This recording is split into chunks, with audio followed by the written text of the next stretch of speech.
Jake Mitchell had been hauling cargo across the Outer Rim for 5 years, and in all that time he'd learned one simple rule: mind your own business. Distress beacons were usually traps set by raiders, or worse, legitimate disasters that would drag you into paperwork and investigations for months. Either way, they meant trouble. But this beacon was different. It wasn't the usual automated loop. It was frantic, scattered, like someone had smashed the emergency button with their last bit of strength before everything went dark. The wind howled across the frozen plains of Outpost Sigma 9 as Jake guided his small shuttle toward the source of the signal. Ice particles pelted his windshield, and the temperature gauge showed -40 degrees outside. This moon was a wasteland, good for nothing except the occasional mining operation and a place for people who didn't want to be found. The crashed vessel came into view through the storm, half buried in a snowdrift, its hull torn open like someone had peeled it apart with giant claws.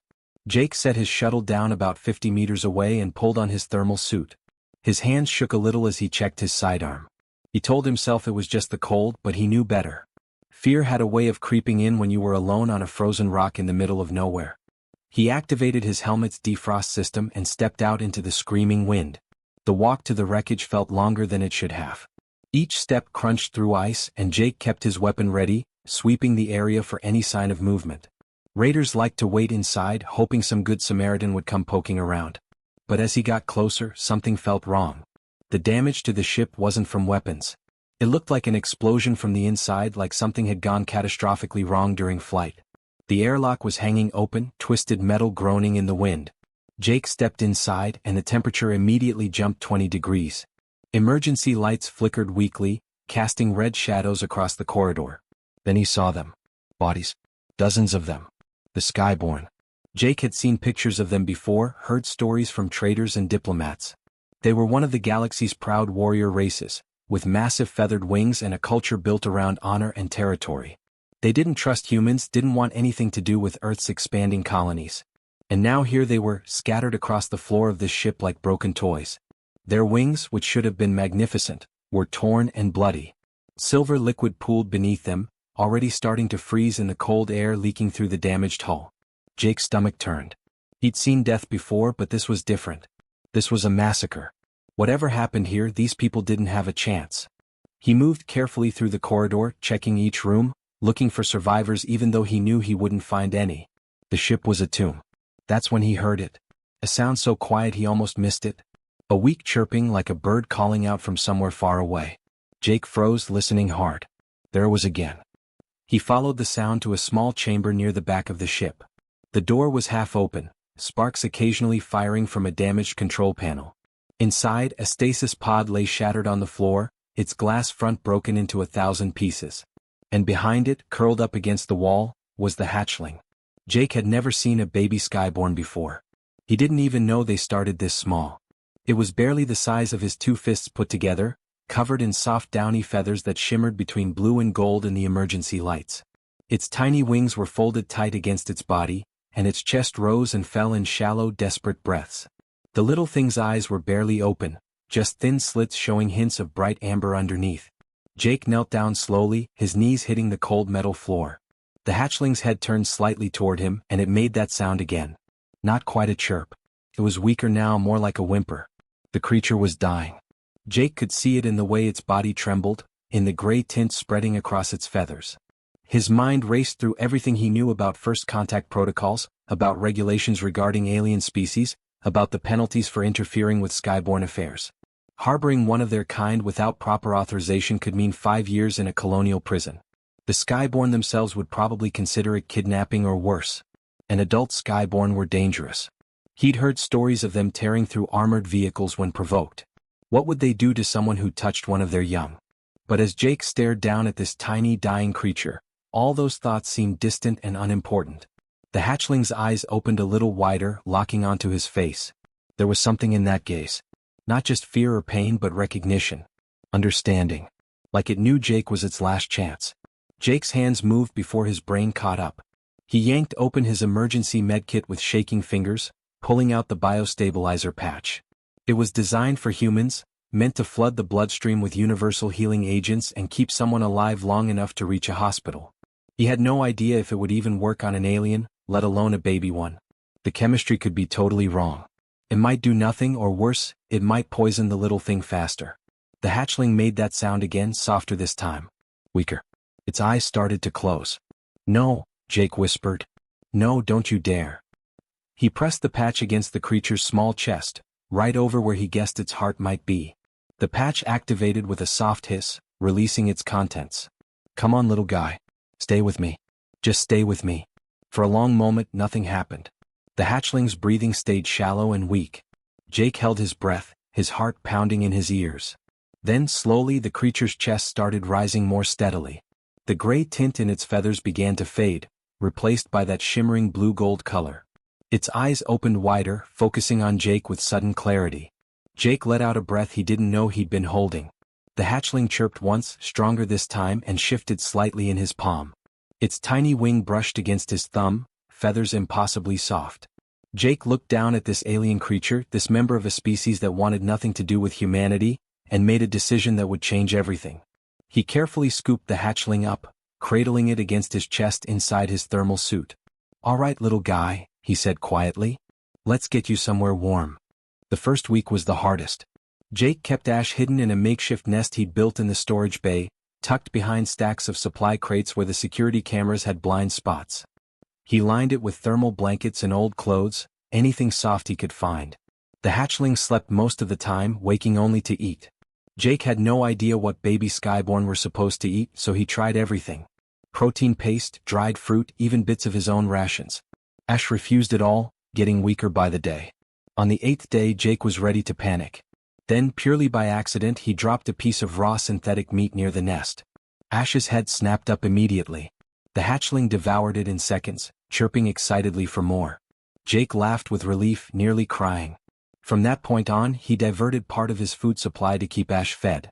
His own meals got smaller, but watching the hatchling grow stronger made it worth every hungry night. By the end of the first month, Ash had tripled in size. His downy baby feathers were falling out, replaced by proper flight feathers that gleamed like polished metal. His wings, which had been tiny stubs, now stretched nearly 3 feet from tip to tip. But it wasn't just the physical growth that amazed Jake. It was the intelligence in those amber eyes. Ash watched everything Jake did. When Jake worked on the ship's navigation computer, Ash would perch nearby, his head tilting as he studied the screens. When Jake ate, Ash mimicked the way he held his food.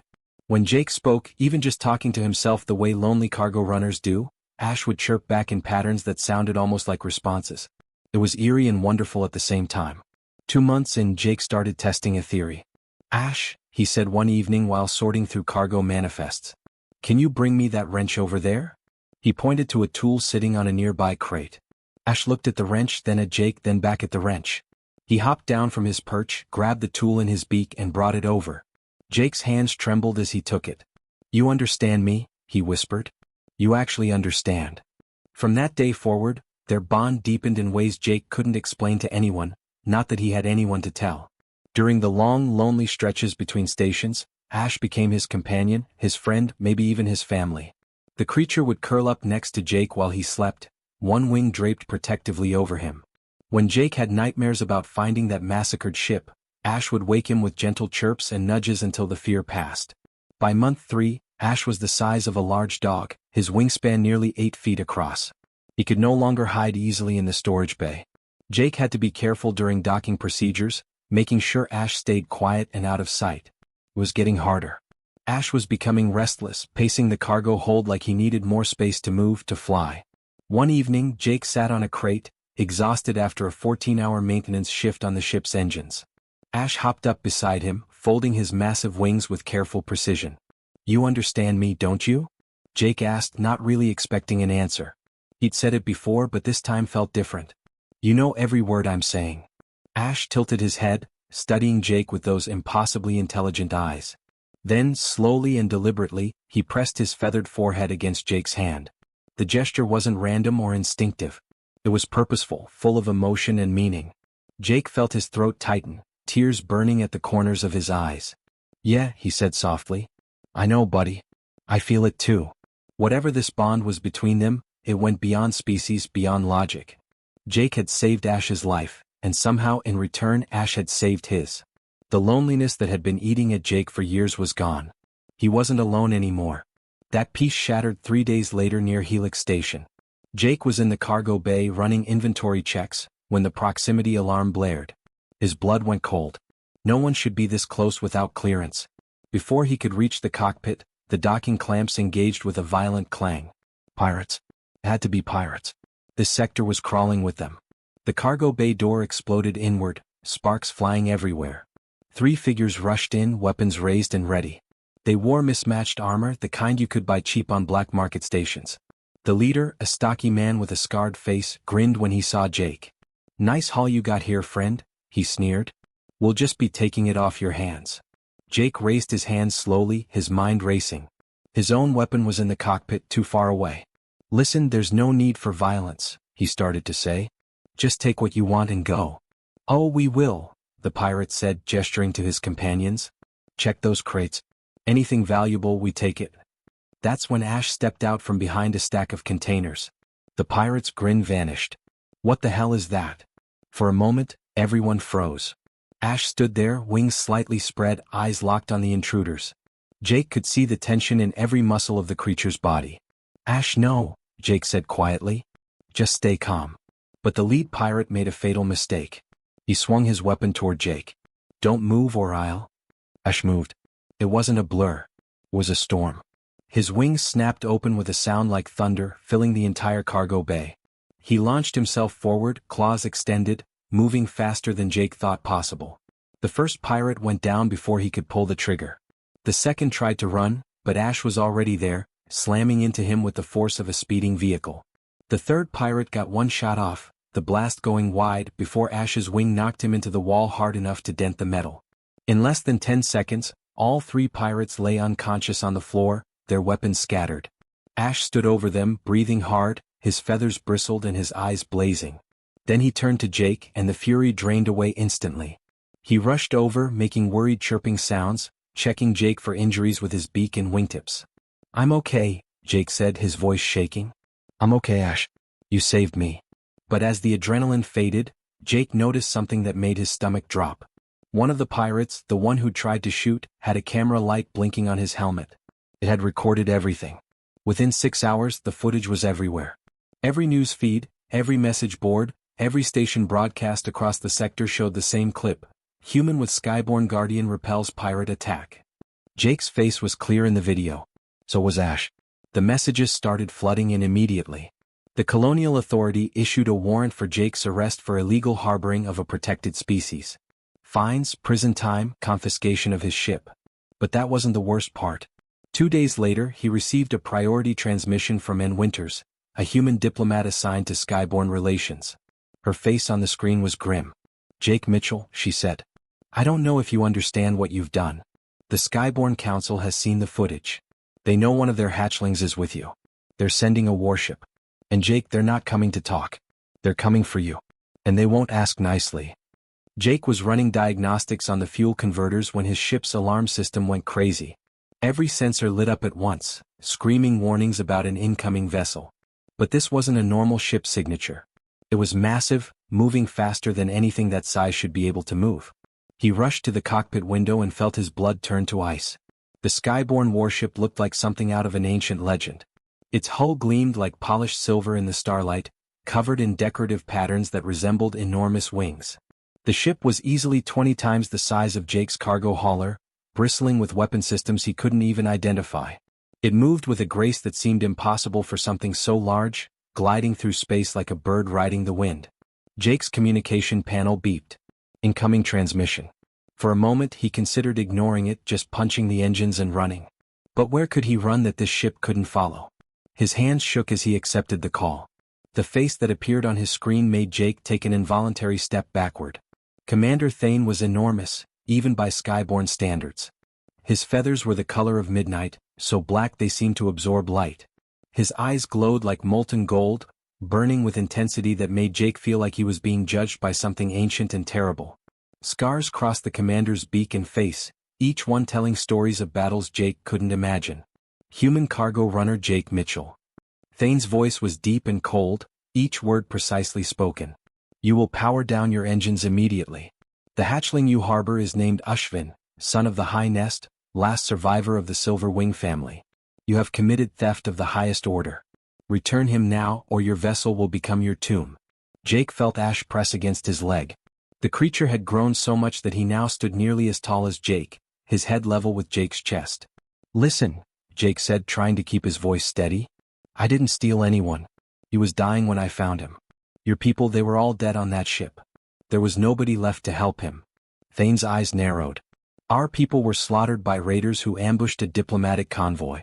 The hatchling's survival, while fortunate, changes nothing. You had no right to take him.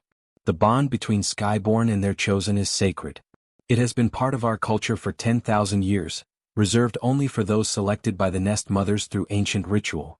Humans are not worthy. You cannot understand what you have done. You have corrupted him, twisted something pure into something wrong. Jake felt anger rising in his chest, pushing past the fear. Corrupted him? I saved his life. He was dying, gasping for air in a frozen wreck in the middle of nowhere. I gave him medicine, food, warmth. I kept him alive when everyone else was dead. How is that corruption? Because the bond is not yours to claim, Thane said, his voice rising. You are an outsider, a member of a species that understands nothing of our ways. The hatchling should have been returned to the high nest, where he would have been raised properly, taught our traditions, paired with a worthy guardian through ceremony and blessing. Instead, you have made him into something neither skyborn nor human. You have stolen his future. Before Jake could respond, Ash let out a sharp, piercing cry that filled the entire cockpit. Jake had never heard him make a sound like that before. It wasn't a chirp or a trill. It was something deeper, more complex. Ash's wings spread wide, and the crude translation collar Jake had built activated. Jake had spent weeks working on it, trying to create something that could interpret Ash's vocalizations into human speech. It was rough, glitchy, and the voice that came out sounded mechanical and broken. But the words were clear. Skyfather saved me. Gave breath when death called. I choose him. The silence that followed was deafening. Thane stared at the screen, his eyes wide with what looked like shock or maybe rage. What have you done? He whispered. You taught him to speak? You gave him that device. He wanted to communicate, Jake said.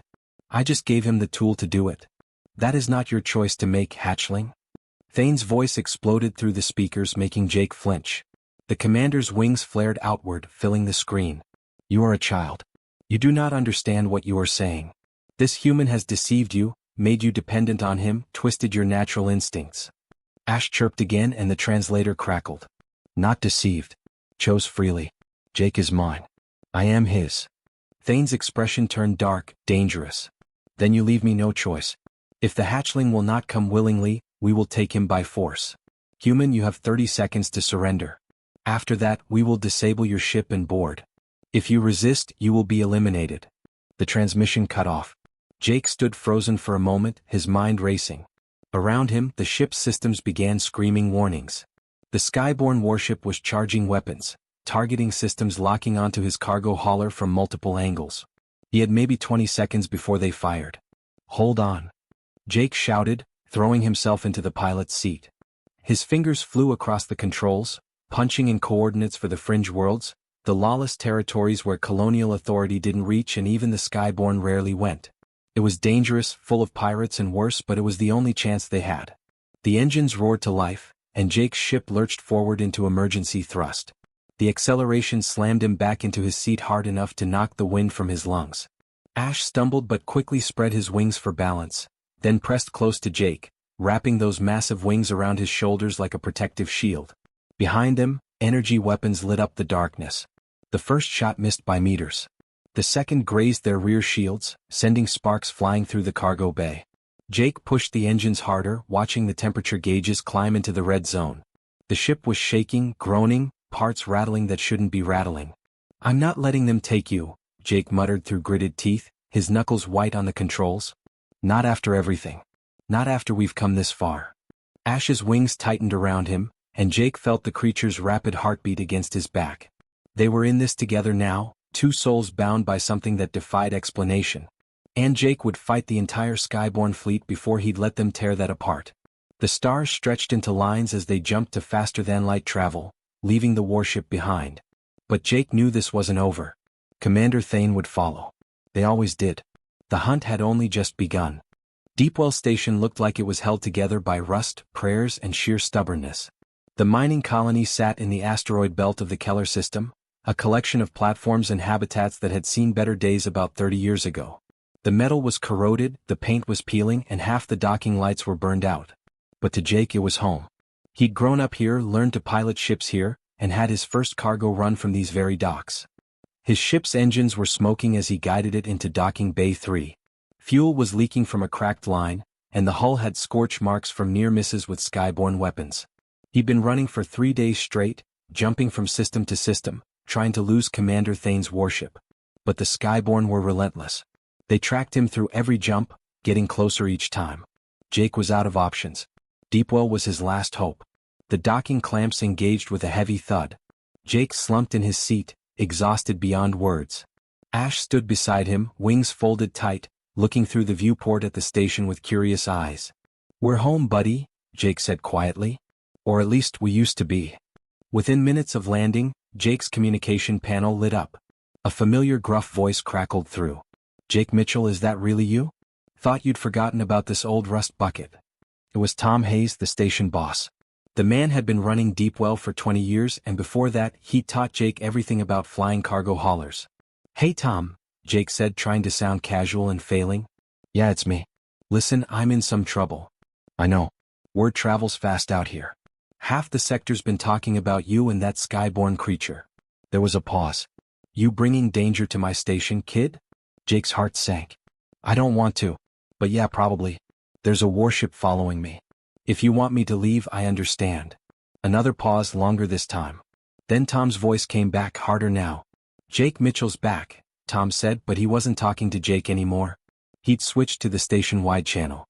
"Spread the word. And get ready." Within an hour, the entire station knew. Jake watched through his ship's cameras as miners started emerging from their quarters, pulling out equipment that hadn't been used in years. Old rifles from the colony wars. Welding torches that could double as weapons. Sheets of metal plating being cut and shaped into riot shields.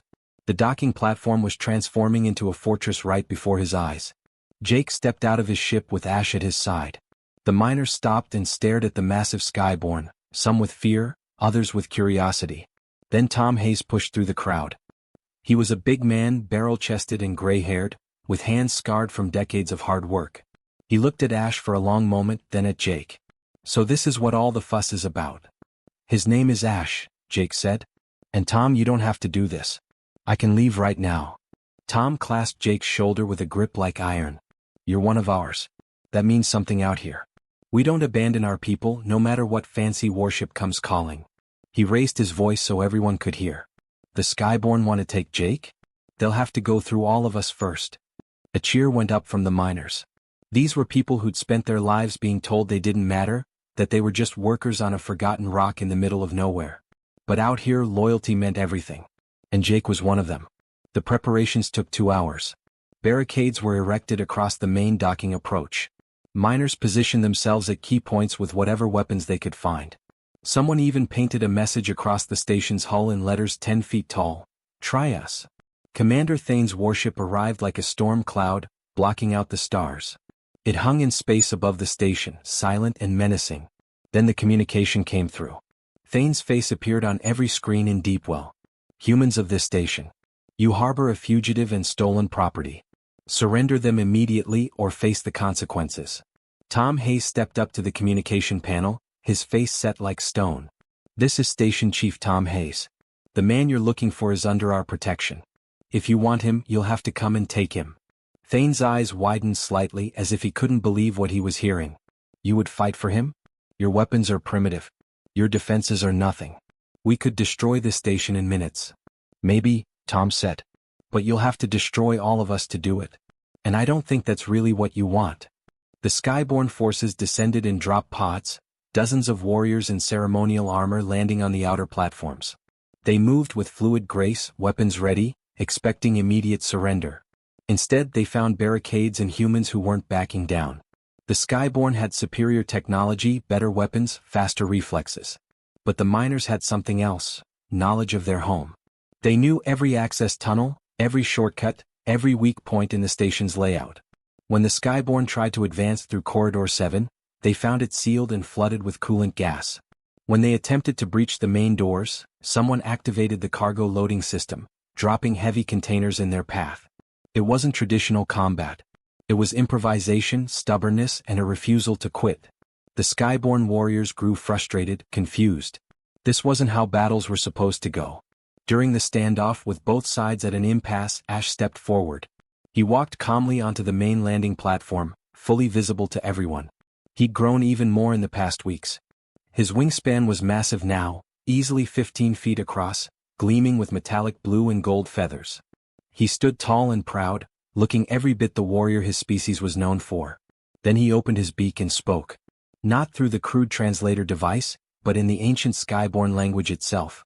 The sounds were complex, musical, nothing like human speech. Commander Thane's warriors stopped in their tracks, shock visible on their faces.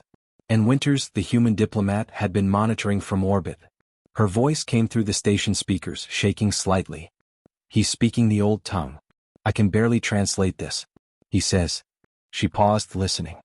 He says Jake's act of compassion, saving a dying stranger with no thought of reward, is the truest form of the bond. That humans risk everything for those who cannot fight back. That this willingness to sacrifice, is what it means to be a guardian. He's challenging their entire understanding of the bond. Commander Thane stood frozen on the platform, his massive wings trembling. For the first time in centuries of Skyborn tradition, a commander had no answer. Because deep down he knew Ash was right.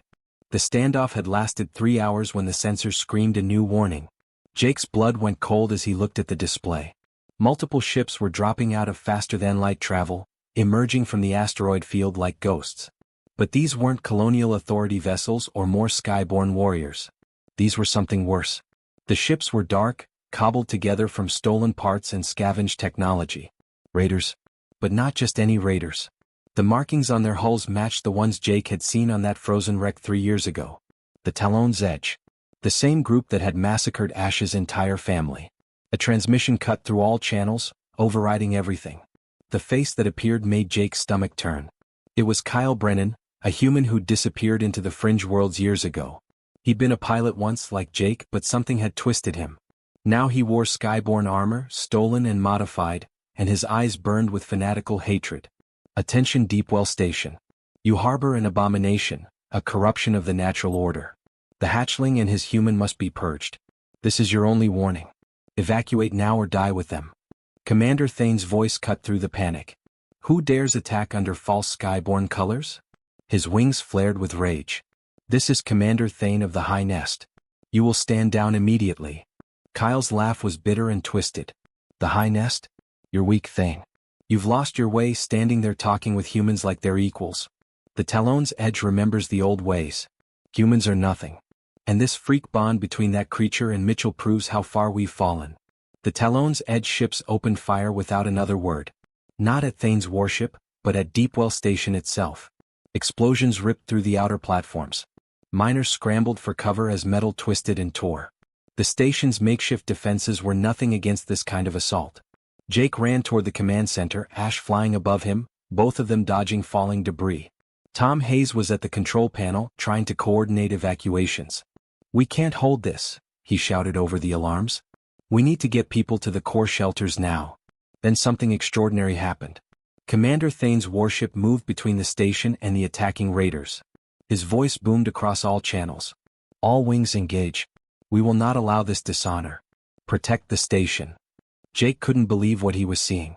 The Skyborn warriors, the same ones who'd been trying to take Ash away minutes ago, were now fighting alongside the humans. Their ships moved with incredible speed, intercepting fire meant for Deepwell. It was chaos, beautiful and terrifying all at once. But in the confusion, Jake lost track of Kyle. The human trader had landed a small fighter on the observation deck, bypassing the main battle. Jake realized too late where Kyle was heading. The observation deck overlooked the docking bay where Ash often perched. It was exposed, vulnerable. Jake ran, his lungs burning, legs pumping as hard as they could. He burst through the door to the observation deck and found Kyle already there, a plasma blade humming in his hand.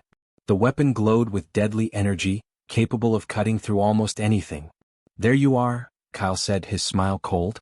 The great Jake Mitchell, the human who thinks he can bond with a Skyborn. You've made a mockery of everything.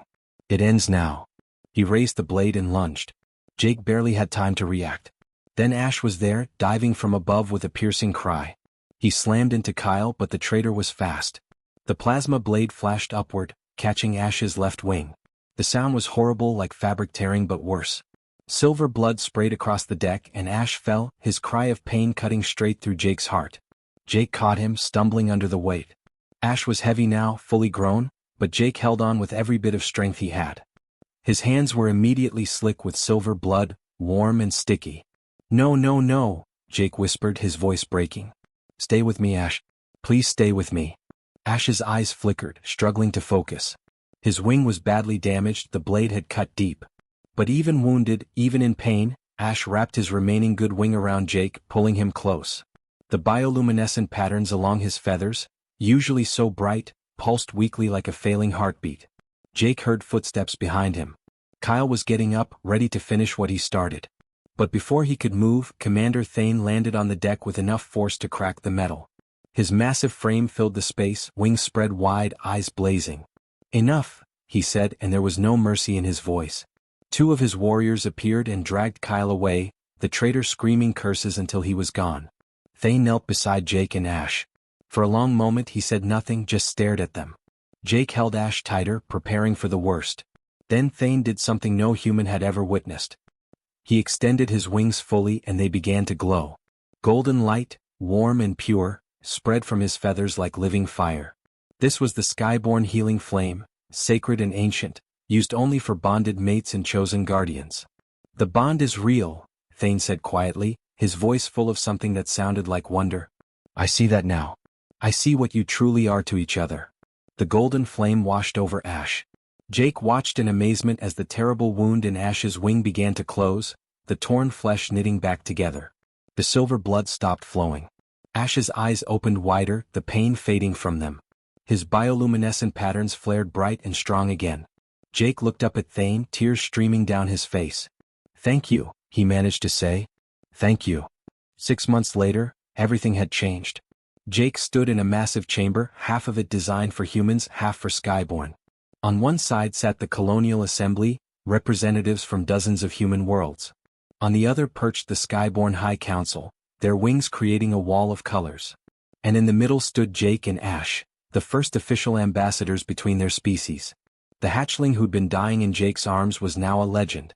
Stories spread across both human and Skyborn space about the bond that shouldn't have existed but did.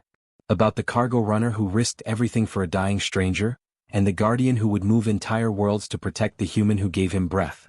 Humanity had proven something the Skyborn had forgotten in their centuries of tradition, that courage and compassion weren't bound by species or ancient rules. They were universal, written in the heart rather than in law. Ash spread his wings, fully healed now, magnificent and strong. Jake smiled up at him. "Ready, partner?" The translator on Ash's collar crackled to life with words that needed no translation, felt in the hearts of everyone watching. "Always, Skyfather. Always."